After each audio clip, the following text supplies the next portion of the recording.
Good morning, good afternoon, doctors. I'm Roel from Philcare Farm, a Filipino-owned national company handling anesthesia, critical care, and anti-infective product.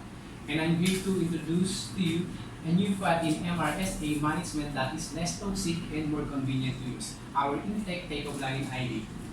Imtec Teicoplanin IV contains 400 mg lyophilized powder equivalent to not less than 400,000 IU with 1.5 ml ampule of sterilized powder for injection. It can be given intramuscularly and intravenously both in bolus and IV infusion.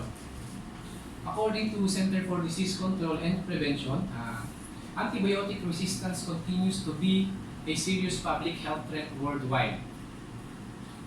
As early as 1945, in the Nobel Prize acceptance speech of Alexander Fleming, who discovered the first penicillin, who discovered the first antibiotic, which is penicillin. He said, then there is the danger that the ignorant man may easily underdose himself by exposing his microbes to a non-lethal quantity of the drugs, make them resistant. He was able to anticipate the serious problem of the world facing regarding antibiotic resistance or MDROs.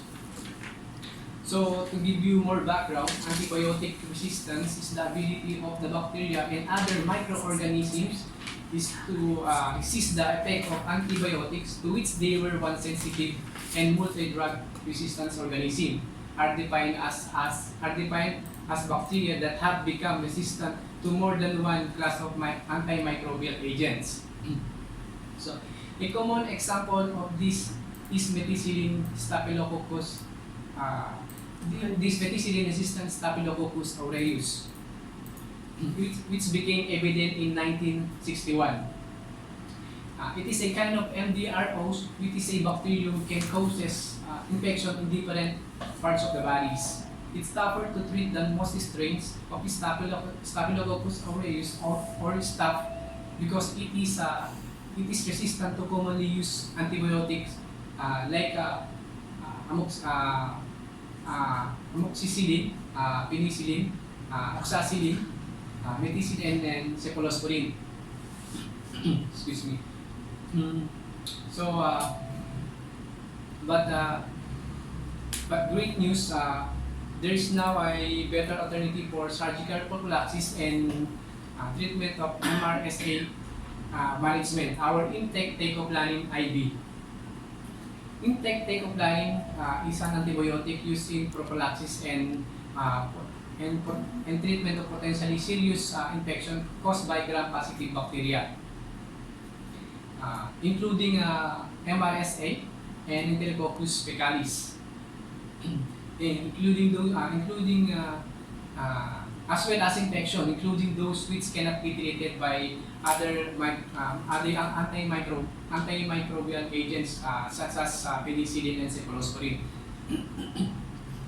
It is indicated in adult and in children with complicated soft tissue infection, hospital-acquired pneumonia, community-acquired pneumonia, bone and joint infection, complicated urinary tract infection, infective endocarditis, peritonitis, associated continuous ambulatory peritoneal,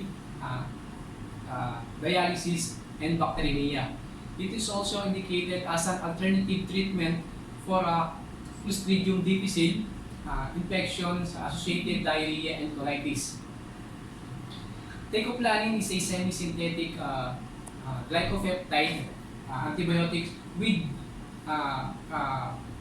which belongs to class of a non-beta-lactam cell wall synthesis inhibitors like vancomycin, fosfomycin, and bacitracin. They are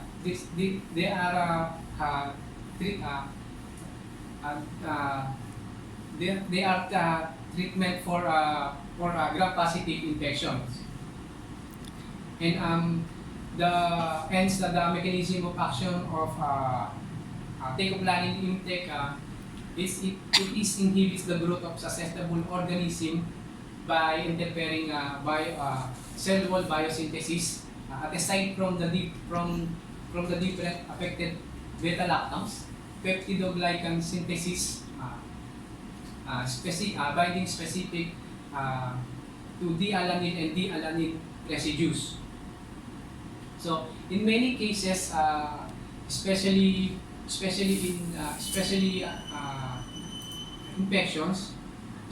infections, acquired inside the hospital, usual antibiotics are ineffective, and more aggressive drug needed. Teicoplanin and vancomycin are both effective. However, there is a concern that that vancomycin is more toxic, especially for the kidneys. So, according to the study of Svetitsky et al., comparative efficacy and safety of vancomycin versus teicoplanin, systematic meta-analysis, there is no significant different in all cause mortality between teicoplanin and vancomycin. With regards with clinical failure,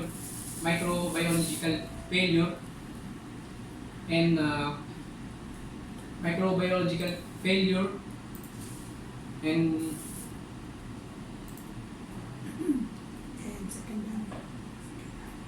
secondary efficacy outcomes.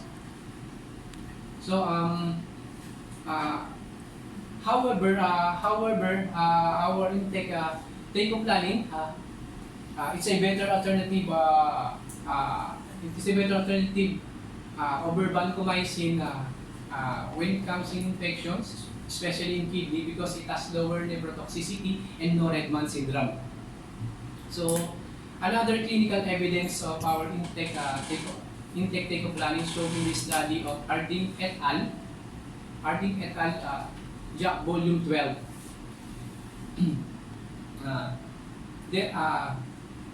Therefore, it has good cellular tissue penetration and a prolonged half-life, so that Imtec can enter to the tissue rapidly and slowly release back to the bloodstream. So in addition to that, Imtec teicoplanin is hydrophilic but significantly more lipophilic.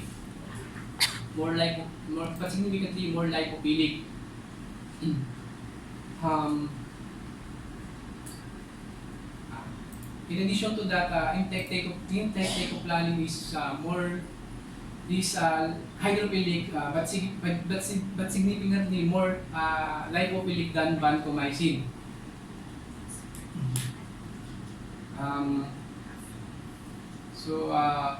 Therefore it has a good distribution profile. Teicoplanin does not penetrate erythrocytes and cerebrospinal fluids.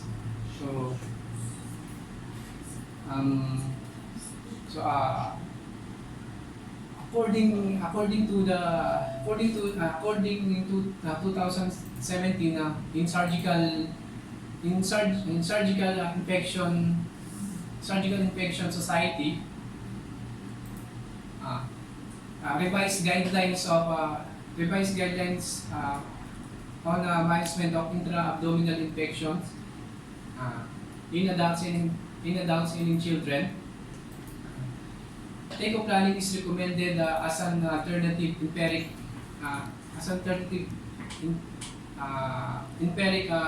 antimicrobial therapy for hospital-acquired intra-abdominal infection in patients. In adults and in children, greater than 1 month. Uh, considered at risk considered at risk considered at risk for infection from Enterococcus species. And grade 2B, in patients known to be colonized with MRSA. So, uh, according in 2016, in WHO, antibiotic for antibiotic in neonates and in children, evidence update, Imtec teicoplanin is recommended as an alternative hospital acquired community acquired sepsis with suspected gram-positive etiology in children with 1 month to 18 years. So, however, regarding to the dosage of administration of our Imtec teicoplanin IV for the adults and elderly, the recommended loading dose is 6 mg per kilogram per day, IMIB every 12 hours for 3 administration. And for maintenance dose is 6 mg per kilogram per day, IMIB Q12, once a day OD. So for other infections, for septicemia, bone and joint infections, and infective endocarditis, the recommended dose is 12 mg per kilogram per day, IMIB every 12 hours, 3 to 5 administration. So the maintenance dose is 12 mg per kilogram per day, every 12 hours, once a day OD. So for children and neonates, the recommended dose is 10 mg per kilogram every 12 hours. Thereafter the 10 mg per kilogram, you can administer via IM or IV injection in a single dose each day. So, to summarize it, doctor, our Imtec teicoplanin is a better alternative for surgical prophylaxis and MRSA management because it has lower nephrotoxicity, it has no Redmond syndrome, convenient dosing and administration once a day only, and synergistic combination with aminoglycoside and less nephrotoxicity, and cost effective with a catalog price of 1,950. So finally, our Imtec teicoplanin is first in the Philippines and exclusively distributed by Philcare Pharma. And it's passed by bioassay and carefully evaluated at CEDRES. It is manufactured by SRS Pharmaceutical, a WHO and GNP certified and an FDA approved facility. Once again, Doctor, I hope you consider using our Imtec teicoplanin at least 2 to 3 of your patients a day as an alternative for the treatment of surgical prophylaxis and MRSA management. Thank you for your time, Doctor. Once again, I'm Roel from Philcare Pharma.